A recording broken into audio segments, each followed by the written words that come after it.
Last week on the channel, we distilled roses, and it turned out so good that I kind of want to do it again. The problem was that was like $75 worth of roses that went in there. Ridiculous. But we do have some flowers growing on the property for free that I kind of want to test. How's it going, chasers? I hope you're having a kick-ass week. I'm Jesse, this is Still It, and these are hibiscus, specifically Rose of Sharon hibiscus, and they're growing in our yard.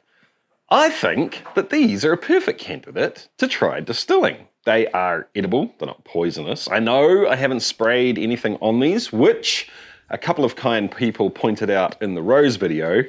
That could be kind of an issue, so be careful with this stuff. I could try putting them into a gin or an absinthe or some other kind of botanical blend, but I think to get the hang of the flavors that these could contribute to a spirit, I'm just going to do them by themselves with a buttload of these flowers, so the flavor that they impart is unmissable. It's a sledgehammer, a hibiscus, Rose of Sharon hibiscus flavor sledgehammer. Let's get started.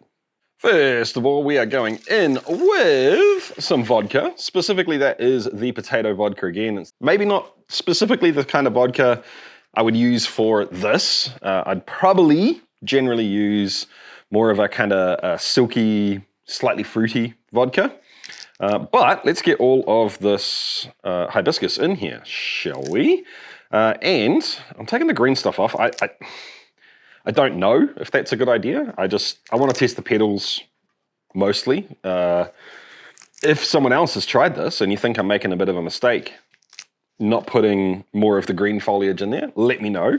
Perhaps even like the leaves are suitable. I don't know. I'm also having somewhat of an identity crisis for this video, because normally this sort of thing would be called meme spirits, right? Like I'm just throwing something into the pot, not really caring too much about what it actually tastes like. It's more of a fact-finding mission. But after that rose video last week, man, that stuff turned out so freaking delicious. I just don't know. So with the roses, we only ended up putting 7 or so roses in there. But obviously, you know, the roses are a lot denser in terms of the amount of petals they have per flower. I think once I get all of these in here, it's going to be about 15 of these. Turn the pot on, we'll get it warming up, and we'll let it macerate for a little while before distillation.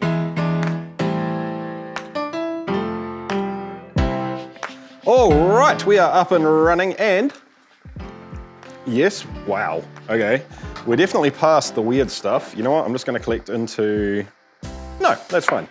I'll collect in the small jar. Past a little weird bit at the beginning with anything that is botanicals. It seems like it goes that way. I say this every freaking time. I probably don't need to anymore. I'm gonna tell you right now that from tasting this, I can almost guarantee you that this is gonna be delicious. I don't want to give it away too much. And of course, we'll see what happens, but let's settle in for the run, shall we? So perhaps, I don't know, perhaps 5-10 minutes later, we're exactly this far into the run now. And I think what I'm gonna do is start tipping this over into here. The stuff that we're keeping. And have another little taste. So it's still really nice. Reminiscent of the rose version that we did last week, but it's a little bit more piercing, heading towards being slightly perhaps acidic, astringent, somewhere in between there. It's so negligible that I don't think it's an issue, and I think perhaps it may be that I macerated too long. So to be completely upfront with you, I got a little bit distracted, and this has ended up macerating for 24 hours. So it could be that. It could just be the difference between rose and hibiscus too. Yum. Interesting. So the flavor's kind of gone from more of a tropical thing down to, I don't know, it's quite a deep, dark flavor. Almost prune juice like, actually. We're still getting good stuff at the moment. We've collected almost 400 mils. So I guess we just keep rocking. But I have to imagine the end is coming soon. We can't get too much more out of this, so I'll just keep monitoring it closely, I guess.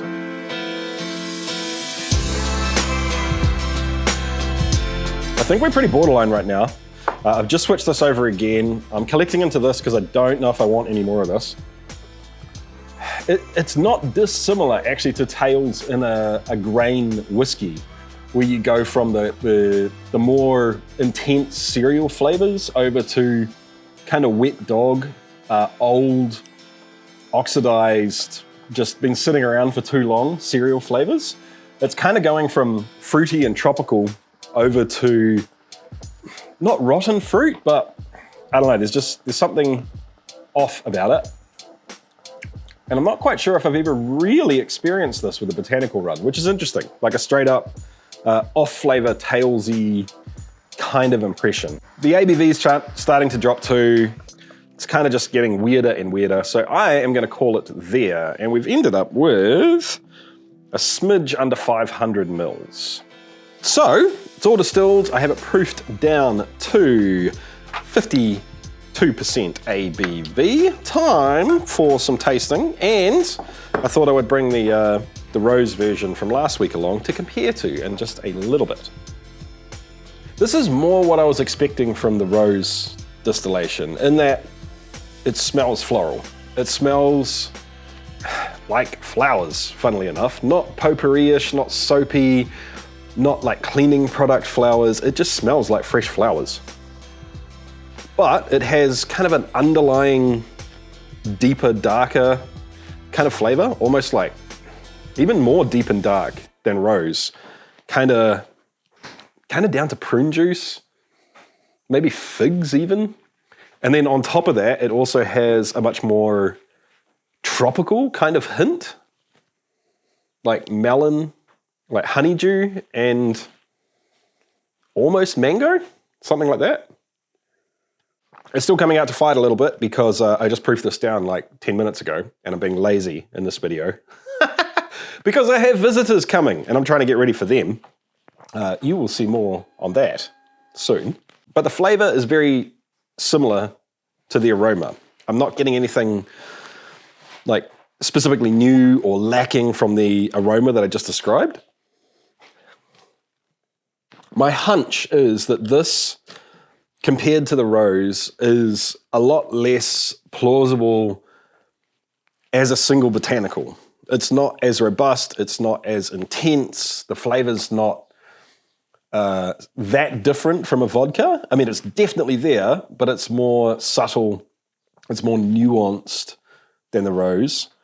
But because of that, I do wonder if it is actually a better botanical to mix with other botanicals than the rose, because it has a multitude of different things going on that are kind of like different experiences all at the same time. And that mixed in to a gin, that this, from memory, makes more sense. But how about we bring Erin in and we'll do a side-by-side tasting with Erin and we'll get her thoughts on the two of these next to each other as well.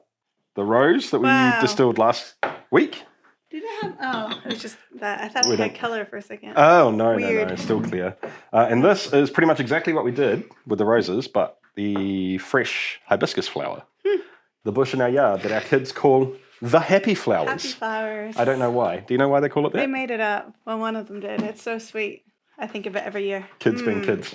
I want to try this one because I've just been drinking that one, but you do whatever you want.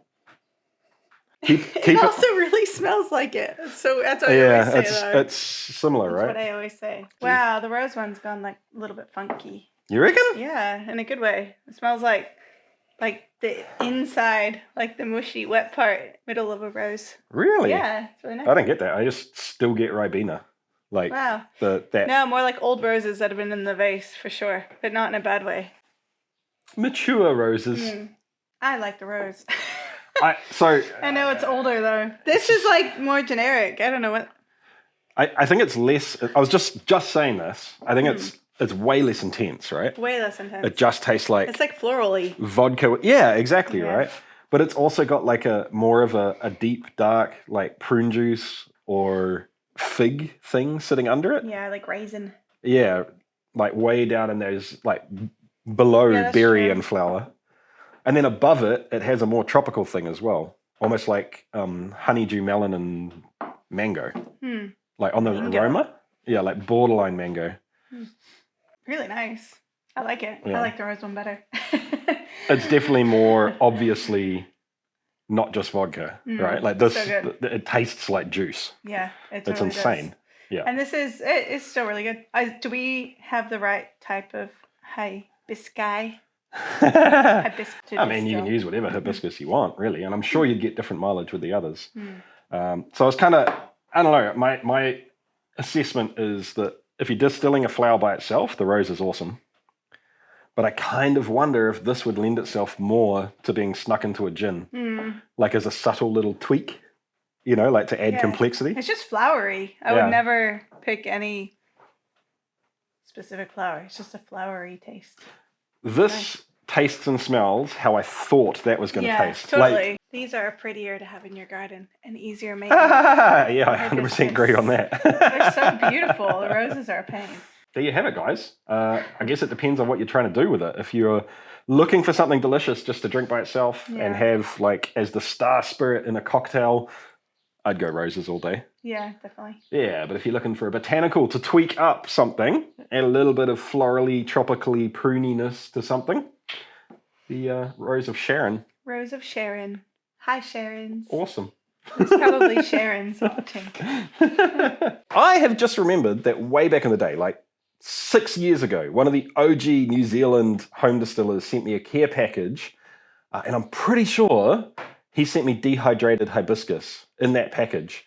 And I only ever played with it as a maceration thing, not as distillation. And perhaps that's what he intended. I don't know. But anyway, this worked out wonderfully. A very interesting little experiment. And I will catch you next time. Keep on chasing the graph, guys. See ya.